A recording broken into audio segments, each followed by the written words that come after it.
ഞങ്ങളും ക്രൂശിക്കപ്പെട്ട ക്രിസ്തുവിനെ പ്രസംഗിക്കുന്നു. ദൈവ തിരുനാമത്തിന് മഹത്വം ഉണ്ടാകട്ടെ. ഹാനോക്ക് ദൈവത്തോടുകൂടെ നടന്നു. നോഹ ദൈവത്തോടുകൂടെ നടന്നു. ദൈവത്തോടുകൂടെ നടന്ന അനുഭവം, ദൈവത്തോടുകൂടെ നടക്കുന്ന അനുഭവം എന്നതിനെക്കുറിച്ചാണ് നാം കഴിഞ്ഞ ചില അവസരങ്ങളിലായി ചിന്തിച്ചു വന്നത്. ഹാനോക്ക് ദൈവത്തോടുകൂടെ നടന്നു. നോഹ ദൈവത്തോടുകൂടെ നടന്നു. ഹാനോക്ക് പ്രവചിച്ചു, വരാനിരിക്കുന്ന കാര്യത്തെക്കുറിച്ച് പ്രവചിച്ചു. നോഹ പ്രവചിച്ചു, വരാൻ പോകുന്ന പ്രളയത്തെക്കുറിച്ച് പ്രവചിച്ചു. നോഹ വചനം പ്രസംഗിച്ചു. നീതി പ്രസംഗിയായ നോഹ എന്ന് നോഹയ്ക്ക് പേര് കിട്ടി. ദൈവം സാക്ഷിച്ചു, നീതി പ്രസംഗിയായ നോഹ. ദൈവത്തോട് നടന്നാൽ ദൈവത്തിൻ്റെ ശുശ്രൂഷ ചെയ്യും. ദൈവത്തോട് നടക്കുന്നവരാണ് ദൈവത്തിൻ്റെ ശുശ്രൂഷ ചെയ്യേണ്ടത്. ദൈവത്തോട് നടക്കുന്നവരാണ് പ്രവചിക്കേണ്ടത്.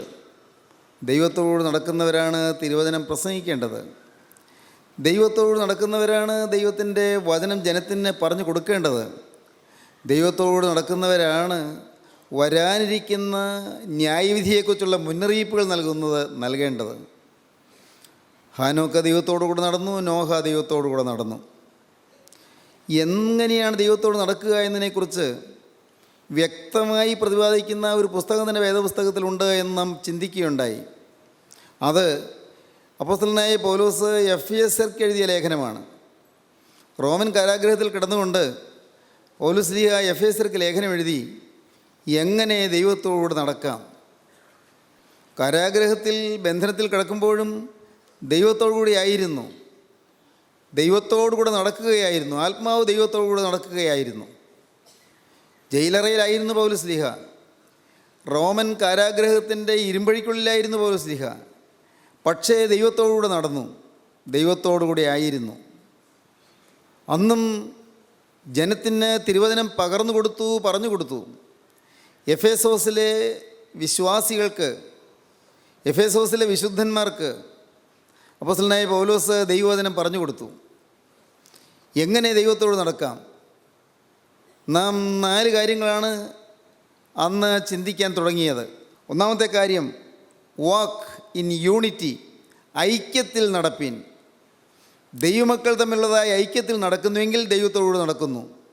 ഐക്യത്തിൽ നടപ്പിൻ, walk in unity. 2, walk in purity, വിശുദ്ധിയിൽ നടപ്പിൻ.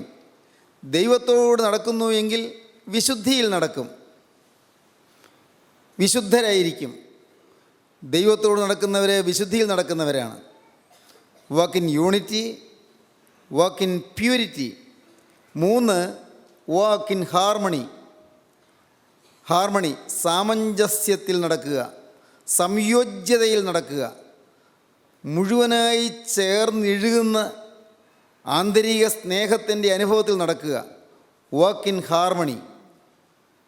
4, വാക്ക് ഇൻ വിക്ടറി, വിജയത്തിൽ നടക്കുക. ഇതിൽ ആദ്യത്തേത് 3 കഴിഞ്ഞ ചില അവസരങ്ങളിലായി നാം ചിന്തിക്കുകയുണ്ടായി. ഇന്ന് നാം ചിന്തിക്കാൻ പോകുന്നത് വാക്ക് ഇൻ വിക്ടറി, ജയത്തിൽ നടക്കുക, വിജയത്തിൽ നടക്കുക. ജയത്തിൽ നടക്കുക. ദൈവത്തോട് നടക്കുന്നവർ ജയത്തിൽ നടക്കും, ജയിക്കുന്നവരായിരിക്കും. ഈ വാക്കുകളെ കേൾക്കുന്ന നിങ്ങൾ അനേകം പേര് പല കാര്യങ്ങളിൽ തോറ്റവരായിരിക്കും. നിങ്ങളുടെ ജീവിതത്തിൽ പരാജയത്തിൻ്റെ കയ്പ് കുടിച്ചവരുണ്ട്.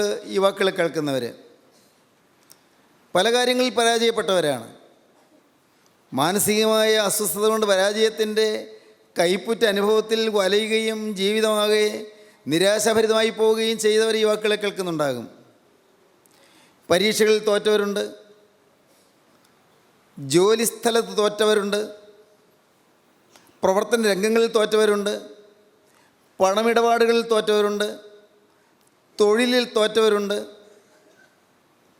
വിവാഹ ജീവിതത്തിൽ തോറ്റവരുണ്ട്, കുടുംബജീവിതത്തിൽ പരാജയപ്പെട്ടവരുണ്ട്, കുടുംബത്തിൽ ഐശ്വര്യം പുലർത്തുന്ന കാര്യത്തിൽ തോറ്റവരുണ്ട്, ഭാര്യാഭർത്തൃ ബന്ധത്തിൽ തോറ്റവരുണ്ട്, തോൽവി അടഞ്ഞവരനേകരുണ്ട്. ജീവിതത്തിൽ വരുന്ന നൈരാശ്യത്തിൻ്റെ വാസ്തവത്തിലുള്ള കാരണം തോൽവിയാണ്. തോൽവി ഉണ്ടെങ്കിൽ അവിടെ നിരാശയുണ്ടാകും. ജീവിതത്തിൽ മുന്നേറ്റം കിട്ടാത്തതുകൊണ്ട്, ഒരു കരയേറ്റം കിട്ടാത്തതുകൊണ്ട് മനസ്സ് നൊന്ത് വലയുന്നവരനേകരുണ്ട്. മുന്നേറാൻ സാധിക്കുന്നില്ല, ജയിച്ചു പോകാൻ സാധിക്കുന്നില്ല, ശ്രമിക്കുന്നുണ്ട്, പക്ഷേ പിന്നെയും പിന്നെയും പുറകോട്ടാണ്. 1 step forward and 2 steps backward. ഒരു ചുവട് മുന്നോട്ട് വയ്ക്കും, പിന്നെ 2 ചുവട് പുറകോട്ട് വയ്ക്കുകയായിരിക്കും. അനുഭവത്തിൽ ഓരോ ചുവട് പുറകോട്ട് നടക്കുന്നു. 1 step forward but 2 steps backward. 2 ചുവട് പുറകോട്ട്. മുന്നോട്ട് ചുവട് വെച്ച് പോകാൻ ശ്രമിക്കുന്നുണ്ട്, ഇടയ്ക്ക് മുന്നോട്ട് പോകുന്നുമുണ്ട്, പക്ഷേ അതിലേറെ ഇരട്ടി പുറകോട്ട് പോവുകയാണ്. ജീവിതമാകെ പരാജയപ്പെട്ടവർ. എന്ത് വിരസമായിരിക്കും ആ ജീവിതം, എന്ത് മടുപ്പുള്ളതായിരിക്കും ആ ജീവിതം, എന്ത് നിരാശയുടെ അനുഭവമായിരിക്കും ആ ജീവിതം. ഇന്നത്തെ സമൂഹത്തിൻ്റെ ഒരു പ്രതിഭാസം തന്നെ ഫ്രസ്ട്രേഷൻ എന്നുള്ളതാണ്. എന്താണ് ഫ്രസ്ട്രേഷൻ? മോഹഭംഗം എന്ന് പറയും. യുവതലമുറ ഫ്രസ്ട്രേറ്റഡ് ജനറേഷനാണെന്ന് പറയും. എന്ന് പറഞ്ഞാൽ എന്താണ്? ഫ്രസ്ട്രേറ്റഡ് ജനറേഷൻ, ഫ്രസ്ട്രേഷൻ, ആകെ അസ്വസ്ഥത, ആകെ നിരാശ. ആഗ്രഹിച്ചത് നേടിയെടുക്കാൻ കഴിഞ്ഞില്ല, പ്രതീക്ഷിച്ചെടുത്ത് എത്തിച്ചേരാൻ സാധിച്ചില്ല. പരിശ്രമിച്ചു, യത്നിച്ചു, കഷ്ടപ്പെട്ടു, പക്ഷേ ഒരു നല്ല ഫലപ്രാപ്തിയിലെത്താൻ കഴിഞ്ഞില്ല. മനസ്സ് നൊന്ത് വിങ്ങി കരഞ്ഞുകൊണ്ടിരിക്കുന്നവരുണ്ട്. പ്രിയപ്പെട്ടവരെ, നിങ്ങൾ യുവാക്കളെ കേട്ടുകൊണ്ടിരിക്കുമ്പോൾ നിങ്ങൾക്ക് ചിന്തിക്കാം, ഞാൻ ഏതെല്ലാം രംഗങ്ങളിലാണ് പരാജയപ്പെട്ടത്? അല്ല, ഞാൻ എവിടെയെങ്കിലും ജയിച്ചുവോ? എന്തെങ്കിലും കാര്യത്തിൽ ജയിച്ചുവോ? ഏതെങ്കിലും കാര്യത്തിൽ ജയിച്ചു എന്ന് എനിക്ക് അവകാശപ്പെടാൻ പറ്റുമോ?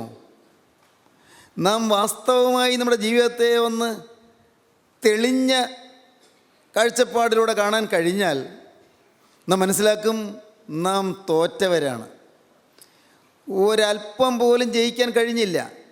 ജയിച്ചു എന്ന് തോന്നിയപ്പോൾ പോലും അതിൽ പരാജയത്തിൻ്റെ കരിനിഴൽ വീശിയിട്ടുണ്ടായിരുന്നു. ജയിച്ചു എന്ന് നാം നിരൂപിച്ചപ്പോൾ പോലും അതിന് പിന്നിൽ പരാജയം പതിയിരിക്കുന്നുണ്ടായിരുന്നു.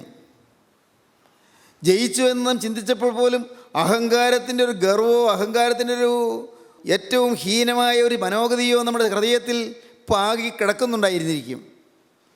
പ്രിയപ്പെട്ടവരെ, നാം പരാജയപ്പെട്ടവരാണ്. എന്നാൽ വേദപുസ്തകം പറയുന്നു, അപ്പോസ്തലനായ പൗലോസ് പറയുന്നു, വാക്ക് ഇൻ വിക്ടറി. ദൈവത്തോടുകൂടെ നടക്കാൻ നിങ്ങൾ തുടങ്ങിയാൽ നിങ്ങൾക്ക് ജയിക്കാം. ദൈവത്തോട് നടക്കാൻ നിങ്ങൾക്ക് സാധിക്കുമെങ്കിൽ നിങ്ങൾക്ക് ജയത്തിൽ നടക്കാം. You can walk in victory. നിങ്ങൾക്ക് ജയത്തിൽ നടക്കാൻ കഴിയും. ഒരിക്കലും വലിയ സെയിൽസ് കോൺഫറൻസ് നടക്കുകയായിരുന്നു. വലിയൊരു കമ്പനിയുടെ സെയിൽസ് കോൺഫറൻസാണ്. ഏതാണ്ട് 2000-ഓളം മാർക്കറ്റിംഗ് സ്റ്റാഫ് ഉണ്ടായിരുന്നു. അവർ അതിൽ പലർക്കും ജയിച്ച് പോകാൻ പറ്റുന്നില്ല. അവർ പലരും തളരുന്നു, പ്രതീക്ഷിച്ച ടാർഗറ്റ് നേടുന്നില്ല. കമ്പനിയുടെ മാനേജിങ് ഡയറക്ടർ അദ്ദേഹം വന്ന് അവരുടെ മുമ്പിൽ ഒരു പ്രസംഗം ചെയ്തു. അദ്ദേഹം ചോദിച്ചു, നിങ്ങളോട് ഞാൻ ചോദിക്കട്ടെ, did Wright brothers quit? Wright സഹോദരന്മാർ തളർന്നു വിട്ടുപോയോ? എന്താ എൻ്റെ ചോദ്യത്തിൻ്റെ അർത്ഥം നിങ്ങൾക്ക് മനസ്സിലായോ? വിമാനം കണ്ടുപിടിച്ചവരാണ് റൈറ്റ് സഹോദരന്മാർ. അവർ പരീക്ഷണത്തിൽ തോറ്റ് കുറേ തോൽവി അടഞ്ഞപ്പോൾ വയ്യ, ഇനി വേണ്ട എന്ന് വിചാരിച്ച് വിട്ടുപോയോ? Did Wright brothers quit? എല്ലാവരും പറഞ്ഞു no. Did Winston Churchill quit? ലോകമഹായുദ്ധത്തിൽ ചർച്ചിൽ തോൽവി അടയുന്നൊരു അവസരം വന്നു. ചർച്ചിൽ വിട്ടുപോയാന്ന് ചോദിക്കുന്നത്. Did Winston Churchill quit? No. Did Neil Armstrong quit? Neil Armstrong വിട്ടുപോയോ? നിരാശപ്പെട്ടു പോയോ ചന്ദ്രനിലേക്ക് പോകാൻ? ആദ്യമായിട്ട് ചന്ദ്രനിൽ കാലുകുത്തിയ ആളാണ് നീൽ ആംസ്ട്രോങ്. ചന്ദ്രനിലേക്ക് പോകാൻ ചാന്ദ്രവാഹനത്തിൽ പുറപ്പെടാൻ തയ്യാറായ ആംസ്ട്രോങ്. പല വൈതരണികളുണ്ടായിരുന്നു. വിട്ടുപോയോ? Did Neil Armstrong quit? No. 4ാമത്തെ ചോദ്യം, ഡിഡ് തോൺഡൈക്ക് ക്വിറ്റ്? ഒരു നിശബ്ദത.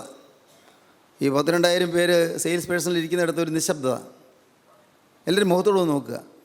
ഒരാൾ എഴുന്നേറ്റു, ഹൂ ഈസ് ദിസ് തോൺഡൈക്ക്? ഈ തോണ്ടയ്ക്ക് ആരാണ്? Nobody has ever head of him. ആരും ഈ തോണ്ടയ്ക്കിനെ കുറിച്ച് കേട്ടിട്ടില്ലല്ലോ. ഉടനെ അദ്ദേഹം ചിരിച്ചുകൊണ്ട് പറഞ്ഞു, that is why he quit. അതുകൊണ്ടാണ് വിട്ടുപോയത്. നിങ്ങൾക്ക് മനസ്സിലായോ? That is why he quit. അതുകൊണ്ടാണ് അദ്ദേഹം വിട്ടുപോയത്. എന്താണ് അതിൻ്റെ അർത്ഥം? എന്താണ്? തോണ്ടയ്ക്ക് എന്ന് പറഞ്ഞ ഒരാൾ, അയാളെ അറിയപ്പെട്ടില്ല, അറിയപ്പെടാത്തയാളാണ്. അയാൾ വിട്ടുപോയി. വിട്ടുപോകാതിരുന്നെങ്കിൽ അറിയപ്പെട്ടേനെ. പ്രിയപ്പെട്ടവരെ, നാം മടിച്ചും തളർന്നും നിരാശപ്പെട്ടും പിന്മാറാതിരുന്നാൽ നാം പിടിച്ചു നിൽക്കുമെന്ന് മാത്രമല്ല, നാം ജയിക്കും, നാം അറിയപ്പെടും, നാം പ്രസിദ്ധരായിത്തീരും. ആർക്കും തടുക്കാൻ വയ്യാതാകും. മുന്നോട്ട് അത്യുത്സാഹത്തോടെ ഊർജ്ജസ്വലതയോടെ നമുക്ക് നീങ്ങാൻ സാധിക്കുമെങ്കിൽ നമുക്ക് ജയിക്കാം. നാം വിട്ടുപോകുന്നുവെങ്കിൽ നാം തോൽവിയടഞ്ഞു പോകും, നാം ജയിക്കുകയില്ലെന്ന് മാത്രമല്ല, നമ്മുടെ ജീവിതമാകെ തളർച്ചയിലും നിരാശയിലും ആണ്ടുപോകും. ജീവിതത്തിൽ വളരെ വലഞ്ഞ ഒരാളായിരുന്നു റൂസ്വെൽറ്റ്. കൊച്ചുകുട്ടിയായിരുന്ന കാലത്ത് സോ ഷൈ എന്ന് വെച്ചാൽ നാണം കുണുങ്ങിയായിരുന്നു. ആരുടെ മുമ്പിൽ വരാൻ മടി, ആരോട് സംസാരിക്കാൻ മടി, ആരെങ്കിലും കൂടുന്നിടത്ത് ഒന്ന് എഴുന്നേറ്റ് നിൽക്കാൻ മടി, നാണം കുണുങ്ങിയായിരുന്നു, ഷൈ ആയിരുന്നു, വളരെ ഭീരുവായിരുന്നു, ഭയങ്കര പേടി. ആരെങ്കിലും കൂടുന്നിടത്ത് നിന്ന് ഒന്നും മിണ്ടാൻ പറ്റില്ലെന്ന് മാത്രമല്ല, ധൈര്യമായിട്ടൊരു വാക്ക് മിണ്ടാൻ പോലും കഴിവില്ലാത്ത ആളായിരുന്നു. അതുമാത്രമല്ല, അദ്ദേഹത്തിന് ചെറുപ്പത്തിൽ തന്നെ പോളിയോ ബാധിച്ചു. പോളിയോ വന്നു. അതുകൊണ്ട് പോളിയോ രോഗം വന്നതുകൊണ്ട് ശരീരം നല്ല ആരോഗ്യമുള്ളതായിരുന്നില്ല, നല്ല ഓജസ്സുള്ളതായിരുന്നില്ല. എന്നാൽ ഈ റൂസ്വെൽറ്റ് അത്ഭുതമെന്ന് പറയട്ടെ, അമേരിക്കയുടെ പ്രസിഡൻ്റായി. തളർന്നില്ല, വാടിയില്ല, ക്ഷീണിച്ചില്ല, പിന്മാറിയില്ല. അമേരിക്കയുടെ പ്രസിഡൻ്റായി. ഒരു പ്രാവശ്യമല്ല, അമേരിക്കൻ ചരിത്രത്തിൽ 4 പ്രാവശ്യം പ്രസിഡൻ്റായി. സാധാരണ 2 പ്രാവശ്യമേ പ്രസിഡൻ്റാകൂ. ഇദ്ദേഹം 4 പ്രാവശ്യം പ്രസിഡൻ്റായി. പ്രിയപ്പെട്ടവരെ, ജീവിതത്തിൽ തളരാതെ മുന്നേറി ജയിക്കുക എന്നുള്ളത് നമ്മുടെ ജീവിത ലക്ഷ്യമായിരിക്കണം. ആത്മീയ ജീവിതത്തിൽ പരാജയപ്പെട്ടവരുണ്ടോ? വിശുദ്ധിയിൽ പരാജയപ്പെട്ടവരുണ്ടോ? സമർപ്പണത്തിൽ പരാജയപ്പെട്ടവരുണ്ടോ? സമർപ്പണം എടുത്തു, പക്ഷേ ആ സമർപ്പണം പാലിക്കാൻ ഇതുവരെ കഴിഞ്ഞില്ല. ദൈവത്തോട് ചില വാക്കുകൾ പറഞ്ഞു, പക്ഷേ ആ വാക്കുകൾ ദൈവസന്നിധിയിൽ പറഞ്ഞ ഉടമ്പടികൾ പാലിക്കാൻ ഇതുവരെ കഴിഞ്ഞില്ല. ദൈവസന്നിധിയിലെടുത്തായ തീരുമാനങ്ങൾ പാലിക്കാൻ കഴിഞ്ഞില്ല. ഞാൻ കോപിക്കുകയില്ല എന്ന് തീരുമാനിച്ചു, പക്ഷേ പിന്നെയും കോപിച്ചു പോയി. ഇനി ഞാൻ കുടുംബത്തിൽ കലഹം ഉണ്ടാക്കുകയില്ല എന്ന് തീരുമാനിച്ചതാണ്, പക്ഷേ പിന്നെയും കലഹം ജീവിതത്തിൽ വന്നുപോയി. ഇനിയും ഭർത്താവിനോട് വാഗ്വാദത്തിനോ പരിഭവത്തിനോ ഞാൻ മുതിരുകയില്ലെന്ന് തീരുമാനമെടുത്തതാണ്, പക്ഷേ പിന്നെയും വാഗ്വാദവും ഉണ്ടായി, തർക്കവും ഉണ്ടായി, വീട്ടിൽ കലഹവും ഉണ്ടായി. ഇനി മാതാപിതാക്കളെ അനുസരിക്കുമെന്ന് വ്യക്തമായി തീരുമാനമെടുത്തതാണ്, പക്ഷേ പിന്നെയും അനുസരണക്കേട് വന്നുപോയി. ഇനി ഞാൻ പഠിത്തം ഉഴപ്പുകയില്ല എന്ന് തീരുമാനിച്ചതാണ്, ഇനി കൃത്യമായിട്ട് റെഗുലറായിട്ട് വളരെ പങ്ക്ച്വലായിട്ട് സമയനിഷ്ഠയോടുകൂടി കൃത്യനിഷ്ഠയോടുകൂടി പഠിക്കുമെന്ന് തീരുമാനിച്ചതാണ്, പക്ഷേ പിന്നെയും അപാകതകൾ സംഭവിച്ചു പോയി. പരാജയങ്ങൾ, ജീവിതത്തിൽ തോൽവികൾ, ആത്മീയ ജീവിതത്തിൽ പരാജയങ്ങൾ. ആത്മീയ ജീവിതത്തിലെ പരാജയമാണ് ഏറ്റവും വലിയ ഭയാനകമായ പരാജയം. ആത്മീയ ജീവിതത്തിൽ നാം ആരും പരാജയപ്പെടാൻ പാടില്ല. ആത്മീയ ജീവിതത്തിൽ ജയിച്ചാൽ ഭൗതിക ജീവിതത്തിലും ജയിക്കാം. നിങ്ങൾക്ക് മനസ്സിലായോ? ആത്മീയ ജീവിതത്തിൽ നിങ്ങൾ ക്രിസ്തുവിനോട് നിൽക്കുന്നുവെങ്കിൽ, ആത്മീയ ജീവിതത്തിൽ നിങ്ങൾ ക്രിസ്തുവിൻ്റെ വിശുദ്ധരായി നിൽക്കുന്നുവെങ്കിൽ, ആത്മീയ ജീവിതത്തിൽ നിങ്ങൾ കറവിരളാതെ നിൽക്കുന്നുവെങ്കിൽ നിങ്ങൾ ഭൗതിക ജീവിതത്തിൽ വിജയിച്ച് വരും. താൽക്കാലികമായ പരാജയങ്ങൾ ഉണ്ടാവുകയില്ലെന്നല്ല ഞാൻ പറഞ്ഞത്. താൽക്കാലികമായ പരാജയങ്ങൾ വന്നാലും ആത്യന്തികമായ വിജയം നമുക്ക് ലഭിക്കും. കാരണം നമ്മളുടെ ദൈവം ഉണ്ടായിരിക്കും. ദൈവത്തോട് നടക്കുക. എഫേസ്യ ലേഖനം 6-ാം അധ്യായത്തിൻ്റെ 10-ാം വാക്യം മുതൽ വായിക്കുമ്പോഴാണ് ഈ വാക്ക് ഇൻ വിക്ടറി എന്ന ആ പ്രയോഗത്തിൻ്റെ സാധുത നമുക്ക് മനസ്സിലാകുന്നത്. വാക്ക് ഇൻ വിക്ടറി. എഫേസ്യ ലേഖനം 6-ാം അധ്യായം 10-ാം വാക്യം മുതൽ 2-3 വാക്യങ്ങൾ നമുക്കൊന്ന് വായിക്കാം. ഒടുവിൽ കർത്താവിലും അവൻ്റെ അമിത ബലത്തിലും ശക്തിപ്പെടുവീൻ. പിശാചിൻ്റെ തന്ത്രങ്ങളോട് എതിർത്ത് നിൽപ്പാൻ കഴിയേണ്ടതിന് ദൈവത്തിൻ്റെ സർവായുധവർഗം ധരിച്ചുകൊള്ളുവീൻ. നമുക്ക് പോരാട്ടമുള്ളത് ജഡരക്തങ്ങളോടല്ല, വാഴ്ചകളോടും അധികാരങ്ങളോടും ഈ അന്ധകാരത്തിൻ്റെ ലോക അധിപതികളോടും സ്വർലോകങ്ങളിലെ ദുഷ്ടാത്മസേനയോടുമത്രേ. അതുകൊണ്ട് നിങ്ങൾ ദുർദിവസത്തിൽ എതിർപ്പാനും സകലവും സമാപിച്ചിട്ട് ഉറച്ചു നിൽപ്പാനും കഴിയേണ്ടതിന് ദൈവത്തിൻ്റെ സർവായുധവർഗം എടുത്തുകൊള്ളുവീൻ. ഒടുവിൽ കർത്താവിലും അവൻ്റെ അമിത ബലത്തിലും ശക്തിപ്പെടുവീൻ. നമുക്ക് പോരാട്ടമുള്ളത് ജഡരക്തങ്ങളോടല്ല, വാഴ്ചകളോടും അധികാരങ്ങളോടും ഈ അന്ധകാരത്തിൻ്റെ ലോക അധിപതികളോടും സ്വർലോകങ്ങളിലെ ദുഷ്ടാത്മസേനയോടും അത്രേ. അതുകൊണ്ട് നിങ്ങൾ ദുർദിവസത്തിൽ എതിർപ്പാനും സകലവും സമാപിച്ചിട്ട് ഉറച്ചു നിൽപ്പാനും കഴിയേണ്ടതിന് ദൈവത്തിൻ്റെ സർവായുധവർഗം എടുത്തുകൊള്ളുവീൻ. നമുക്ക് പോരാട്ടമുള്ളത് മനുഷ്യരോടല്ല, ജഡരക്തങ്ങളോടല്ല. നമ്മുടെ ധാരണ ആർക്കെങ്കിലും നമ്മുടെ ശത്രുത്വമുണ്ട്, അവരോട് നമുക്ക് എന്നും വൈരുദ്ധ്യമാണ്. ചിലർ നമ്മളെ എതിർക്കുന്നു, ചിലർ നമ്മളെ അപകടപ്പെടുത്താൻ നോക്കുന്നു, ചിലർ നമുക്ക് ദോഷം വരുത്താൻ നോക്കുന്നു, ചിലർ നമ്മളെ ഉപദ്രവിക്കുന്നു. മനുഷ്യരെയാണ് നാം കാണുന്നത്. പ്രിയപ്പെട്ടവരെ, ഒരു വലിയ സത്യം നിങ്ങൾ മനസ്സിലാക്കൂ. ജഡരക്തങ്ങളോടല്ല നമ്മുടെ പോരാട്ടം, മനുഷ്യരോടല്ല നമ്മുടെ യുദ്ധം. നാം ജയിക്കേണ്ടത് മനുഷ്യരോടല്ല. ഓരോ മനുഷ്യൻ്റെയും പിന്നിൽ ഒരു ഭീകരശക്തി നിൽക്കുന്നുണ്ട്. വാഴ്ചകളും അധികാരങ്ങളും ഓരോ മനുഷ്യൻ്റെയും പിന്നിൽ നിന്ന് പ്രവർത്തിക്കുന്നുണ്ട്. പ്രിൻസിപ്പാലിറ്റീസ് ആൻഡ് പവേഴ്സ്, വാഴ്ചകളും അധികാരങ്ങളും. ഏതാണ് ഈ വാഴ്ചകൾ? അന്ധകാര ലോകത്തിൻ്റെ അധിപതികളുടെ വാഴ്ചകളാണ്. അന്ധകാര ലോകത്തിൻ്റെ അധിപതി സാത്താനാണ്. ഈ ഇരുളിൻ്റെ അവകാശി പൈശാചികനാണ്. ആധ്യാത്മികമായ ഇരുളിൻ്റെ അവകാശിയായ പൈശാചികൻ്റെ സർവ്വ സൈന്യങ്ങൾ നമുക്കെതിരെ അണിനിരക്കുകയാണ്. ഓരോ സമയത്തും നമ്മെ വീഴിക്കുവാനും, നമ്മെ അപകടപ്പെടുത്തുവാനും, നമ്മുടെ ഭാവി നശിപ്പിക്കുവാനും, നിത്യ നരക ഭീകര തീയിലേക്ക് നമ്മെ തള്ളിയിടുവാനും പൈശാചികൻ യത്നിച്ചുകൊണ്ടിരിക്കുകയാണ്. സാത്താൻ്റെ ഈ ഭീകരമായ ഉദ്യമത്തിൽ മനുഷ്യരെ അവൻ്റെ ഏജൻറ്റന്മാരായി എടുക്കുന്നു മാത്രമേ ഉള്ളൂ. നമ്മെ ആത്മീയമായ കാര്യങ്ങൾ എതിർക്കുന്നത്, നമ്മുടെ ആത്മീയ ജീവിതത്തിൽ തടസ്സം സൃഷ്ടിക്കുന്നത്, നമ്മുടെ കുടുംബത്തിൽ കലഹമുണ്ടാക്കുന്നത്, പുരുഷൻ മദ്യപിച്ച് ലക്ക് കെട്ടുവന്ന് ഭാര്യയെ തല്ലുന്നത്, ഭാര്യ സഹിക്കാൻ വയ്യാത്ത വിഷമം വന്ന് നിരാശ വന്ന് ആത്മഹത്യ ചെയ്യാൻ പോകുന്നത്, ഇതിനെല്ലാം പിന്നിൽ പൈശാചിക ശക്തിയാണ്. ദുഷ്ടപിശാച് അവൻ്റെ സർവ്വ സൈന്യങ്ങളെയും അണിനിരത്തിക്കൊണ്ട് പാവപ്പെട്ട മനുഷ്യനെ ഞെരിക്കുകയും വലയ്ക്കുകയും അവനെ തൻ്റെ കയ്യിൽ കളിപ്പന്തായിട്ട് തട്ടുകയും ചെയ്തുകൊണ്ടിരിക്കുകയാണ്. അനേകം മനുഷ്യരിന്ന് സാത്താൻ്റെ ഉപദ്രവത്തെ മറ്റ് മനുഷ്യരിൽ നിന്ന് നേരിട്ടുകൊണ്ടിരിക്കുകയാണ്. നിങ്ങൾക്കറിയാമായിരിക്കും, നിങ്ങൾക്ക് മനസ്സിലാകാവുന്ന കാര്യം ചെറിയൊരു ഉദാഹരണം പറയാം. സ്കൂളിൽ കൊച്ചുകുട്ടികൾ പോവുകയാണ്. സ്കൂളിൽ ഇപ്പോഴൊക്കെ പിന്നെ സ്കൂൾ ബസ്സിലാണ് പോകുന്നത്. പണ്ടത്തെ കാര്യം ഞാൻ പറയാം. ഞാനൊക്കെ പണ്ട് പഠിച്ച കാലത്ത് സ്കൂളിൽ നടന്നാണ് പോകുന്നത്. നടന്നു പോകുമ്പോൾ ഇന്നത്തേതുപോലെ പഠിക്കാൻ മറ്റു വലിയ ഉത്സാഹമുള്ള കാലമല്ലോ. ഇന്നിപ്പോൾ ഓരോ ക്ലാസ്സിലും വളരെ ശ്രദ്ധയോടെ പഠിക്കണം, അങ്ങനെ കുറച്ചുകൂടി നിഷ്ഠയുണ്ടല്ലോ. അന്ന് പഠിക്കും, ശരിയാണ്, പക്ഷേ അത്ര തന്നെ വലിയ ഗൗരവബോധമില്ല. കുട്ടികൾ കൂട്ടുകൂടി വർത്തമാനം പറഞ്ഞു പോവുകയാണ്. അപ്പോഴൊരു നായ ഇങ്ങനെ വഴിയെ പോകുന്നു. ഉടനെ ഒരു കുട്ടി ഒരു കല്ലെടുത്ത് ആ നായ എറിഞ്ഞു.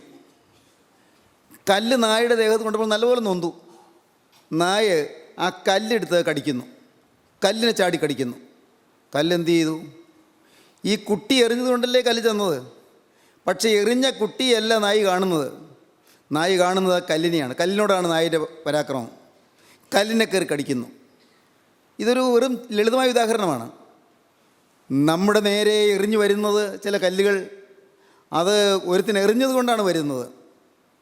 ചില മനുഷ്യരാണ് നമ്മെ ഉപദ്രവിക്കുന്നത്, ചില മനുഷ്യരാണ് നമ്മെ കളിയാക്കുന്നത്, ചില മനുഷ്യരാണ് ദൈവവേലയെ തകർക്കാൻ നോക്കുന്നത്, ചില മനുഷ്യരാണ് ദൈവവേലയിലേക്ക് ആരും പോകല്ലേ എന്ന് പറയുന്നത്, ചില മനുഷ്യരാണ് ദൈവത്തിൻ്റെ വചനം കേൾക്കാൻ പോകല്ലേ എന്ന് പറയുന്നത്, ചില മനുഷ്യരാണ് ദൈവവേലയെ തടുക്കുന്നത്, ചില മനുഷ്യരാണ് ദൈവവേലയെ ധിക്കരിക്കുന്നത്. പക്ഷേ അവരെ ആയുധമാക്കുന്നൊരു പിശാചുണ്ട്. അവരെ തൻ്റെ കൈപ്പിടിയിൽ ഒതുക്കിക്കൊണ്ട് അവരെ കൊണ്ട് പ്രവർത്തിപ്പിക്കുകയും സംസാരിപ്പിക്കുകയും ചെയ്യുന്നൊരു പിശാചുണ്ട്. അതാണ് വാഴ്ചകളും അധികാരങ്ങളും. നമുക്ക് പോരാട്ടമുള്ളത് ജഡരക്തങ്ങളോടല്ല, വാഴ്ചകളോടും അധികാരങ്ങളോടും അന്ധകാര ലോകത്തിൻ്റെ അധിപതികളോടും സ്വർലോകങ്ങളിലെ ദുഷ്ടാത്മസേനയോടും അത്രേ. പ്രിയപ്പെട്ടവരെ, എന്നാൽ സന്തോഷകരമായൊരു കാര്യം, ഈ വാഴ്ചകളെയും അധികാരങ്ങളെയും കർത്താവായ യേശുക്രിസ്തു ആയുധവർഗം വെപ്പിച്ചു. കൊലോസ് ലേഖനം 2-ാം അധ്യായത്തിൽ 13-ാം വാക്യം മുതൽ വായിക്കാം. അതിക്രമങ്ങളിലും നിങ്ങളുടെ ജഡത്തിൻ്റെ അഗ്രചർമ്മത്തിലും മരിച്ചവരായിരുന്ന നിങ്ങളെയും അവൻ അവനോടുകൂടെ ജീവിപ്പിച്ചു. അതിക്രമങ്ങളൊക്കെയും നമ്മോട് ക്ഷമിച്ച് ചട്ടങ്ങളാൽ നമുക്ക് വിരോധവും പ്രതികൂലവുമായിരുന്ന കയ്യെഴുത്ത് മായിച്ച് ക്രൂശിൽ തറച്ച് നടുവിൽ നിന്ന് നീക്കിക്കളഞ്ഞു. വാഴ്ചകളെയും അധികാരങ്ങളെയും ആയുധവർഗം വെപ്പിച്ചു. വാഴ്ചകളെയും അധികാരങ്ങളെയും ആയുധവർഗം വെപ്പിച്ചു. ക്രൂശിൽ അവരുടെ മേൽ ജയോത്സവം കൊണ്ടാടി. ക്രൂശിന്മേൽ വാഴ്ചകളുടെയും അധികാരങ്ങളുടെയും മേൽ ജയോത്സവം കൊണ്ടാടി. പൈശാചിക ശക്തിയുടെ മേൽ ജയോത്സവം കൊണ്ടാടി. അവരെ പരസ്യമായ കാഴ്ചയാക്കി. പരസ്യമായി പ്രദർശിപ്പിച്ചു, പരസ്യമായ കാഴ്ചയാക്കി. വാഴ്ചകളെയും അധികാരങ്ങളെയും ക്രൂശിന്മേൽ വെച്ച് ആയുധവർഗം വെപ്പിച്ചു. അവൻ്റെ ആയുധവർഗം താഴെ വെപ്പിച്ചു. യേശുക്രിസ്തു പൈശാചികനെ തോൽപ്പിച്ചു. 2000 വർഷം മുൻപ് ഗോകുൽത്തായിലെ കുരിശിൽ കർത്താവായ യേശുക്രിസ്തു 3 ആണികളിൽ തൂങ്ങി പ്രാണന് വെടിഞ്ഞപ്പോൾ കർത്താവ് പറഞ്ഞത് നിവൃത്തിയായി എന്നാണ്, പൂർത്തീകരിച്ചു എന്നാണ്. ഇറ്റ് ഈസ് ഫിനിഷ്, അത് തികച്ചു എന്നാണ്. പൂർത്തിയാക്കി. എന്താണ് തികച്ചത്? മനുഷ്യനെ പിശാചിൻ്റെ പിടിയിൽ നിന്ന് വിടുവിക്കുവാനുള്ള രക്ഷാപദ്ധതി പൂർത്തീകരിച്ചു. മനുഷ്യനെ പാതാളത്തിൻ്റെ അധികാരത്തിൽ നിന്ന് വിടുവിക്കുവാനുള്ള ദൈവിക പദ്ധതി വിജയിച്ചു.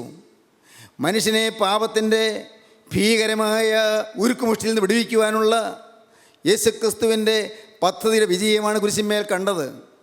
കുരിശ് പരാജയമല്ല, കുരിശൊരു തോൽവിയല്ല. കുരിശ് താൽക്കാലികമായി തോൽവിയെന്ന് തോന്നാം, ലോകത്തിന് തോന്നി ഈ കുരിശൊരു പരാജയമാണെന്ന്. പക്ഷേ വാഴ്ചകളെയും അധികാരങ്ങളെയും ആയുധവർഗം വെപ്പിക്കുകയായിരുന്നു. സാത്താനെ തോൽപ്പിക്കുകയായിരുന്നു. സാത്താൻ്റെ മേൽ ജയോത്സവം കൊണ്ടാടുകയായിരുന്നു. സാത്താനെ ആയുധവർഗം വെപ്പിക്കുകയായിരുന്നു.